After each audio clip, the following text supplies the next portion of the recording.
मृत्यु के 14 प्रकार। जी हाँ, सही सुना आप लोगों। इस बात की जानकारी हमें रामायण में लंका कांड से मिलती है। जब राम और रावण का युद्ध चल रहा था, तब अंगद द्वारा रावण को बताई गई यह 14 प्रकार की मृत्यु कुछ इस तरह से। पहली, कामवश। जो व्यक्ति अत्यंत भोगी हो, काम वासना में लिप्त रहता हो, जो संसार के भोगों में उलझा हो, वह मृत समान है। जिसके मन की इच्छाएं कभी खत्म नहीं होती और जो प्राणी सिर्फ अपनी इच्छाओं के अधीन होकर ही जीता है, वह मृत समान है। वह आध्यात्म का सेवन नहीं करता है, सदैव वासना में अधीन रहता है। दूसरी, वाम मार्गी। जो व्यक्ति पूरी दुनिया से उल्टा चले, जो संसार की हर बात के पीछे नकारात्मकता खोजता हो, नियमों, परंपराओं और लोक व्यवहार के खिलाफ चलता हो, वह वाम मार्गी कहलाता है। ऐसे काम करने वाले लोग मृत समान माने गए हैं। तीसरी, कंजूस। अति कंजूस व्यक्ति भी मरा हुआ होता है। जो व्यक्ति धर्म के कार्य करने में, आर्थिक रूप से किसी कल्याण कार्य में हिस्सा लेने में हिचकिचाता हो, दान करने से बचता हो, ऐसा आदमी भी मृत समान ही है। चौथी, अति दरिद्र। गरीबी सबसे बड़ा श्राप है।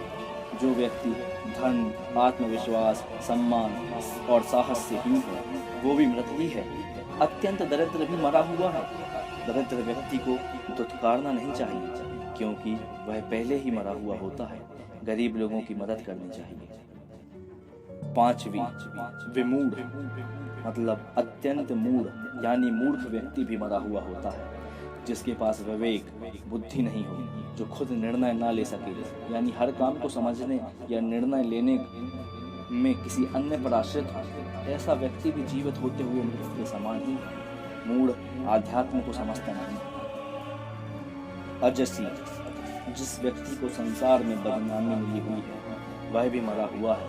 जो घर, परिवार, कुटुंब, समाज, नगर या राष्ट्र किसी भी इकाई को सम्मान नहीं पाता है, वह व्यक्ति मृत समान ही होता है। सातवीं, सदा रोगग्रस्त। जो व्यक्ति निरंतर रोगी रहता है, वह भी मरा हुआ है। स्वस्थ शरीर के अभाव में मन विचलित रहता है, नकारात्मकता हावी हो जाती है, व्यक्ति मृत्यु की कामना में लग जाता है। जीवित होते हुए भी रोगी व्यक्ति जीवन के आनंद से वंचित रह जाता है। अति बूढ़ा। अत्यंत वृद्ध व्यक्ति भी मृत समान होता है, क्योंकि वह अन्य लोगों पर आश्रित हो जाता है। शरीर और बुद्धि दोनों असक्षम हो जाती हैं। ऐसे में कई बार स्वयं वह और उसके परिजन ही उसकी मृत्यु की कामना करने लगते हैं, ताकि उसे इन कष्टों से मुक्ति मिल सके। सतत क्रोधी। 24 घंटे क्रोध में रहने वाला व्यक्ति भी मृत समान ही है। हर छोटी बड़ी बात पर क्रोध करना ऐसे लोगों का काम होता है। क्रोध के कारण मन और बुद्धि दोनों ही उसके नियंत्रण से बाहर होते हैं। जिस व्यक्ति का अपने मन और बुद्धि पर नियंत्रण ना हो, वह जीवित होकर भी जीवित नहीं माना जाता है। पूर्व जन्म के संस्कार लेकर यह जीव क्रोधी होता है। क्रोधी अनेक जीवों का घात करता है और नरकगामी होता है। अघखानी। जो व्यक्ति पाप कर्मों से अर्जित धन से अपना और परिवार का पालन पोषण करता है, वह व्यक्ति भी मृत समान ही है। उसके साथ रहने वाले लोग भी उसी के समान हो जाते हैं। हमेशा मेहनत और ईमानदारी से कमाई करके ही धन प्राप्त करना चाहिए।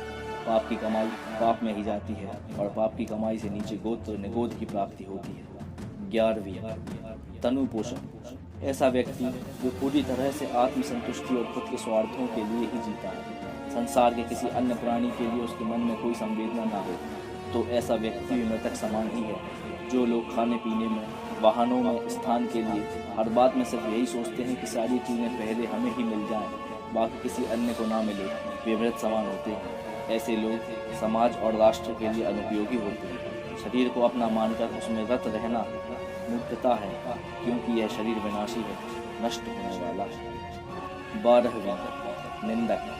अकारण निंदा करने वाला व्यक्ति भी मरा हुआ होता है, जिसे दूसरों में सिर्फ कमियां ही नजर आती हैं।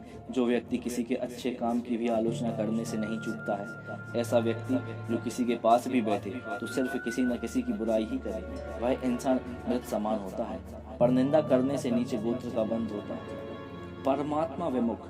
जो व्यक्ति परमात्मा का विरोधी है, वह भी मृत समान है। जो व्यक्ति ये सोच लेता है कि कोई परमात्मा तो है ही नहीं, हम जो करते हैं वही होता है, संसार हम ही चला रहेगा।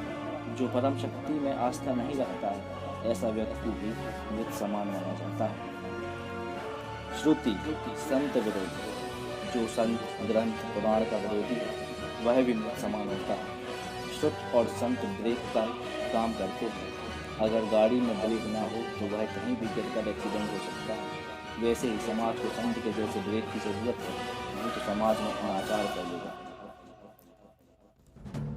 परमवीर अंगद द्वारा रावण को बताई गई ये 14 प्रकार की मृत्यु आज के समय में भी देखने को मिलती है। इसलिए हमें परमात्मा की भक्ति में लीन रहना चाहिए और कभी किसी का बुरा नहीं करना चाहिए। जय श्री कृष्ण, जय श्री राम।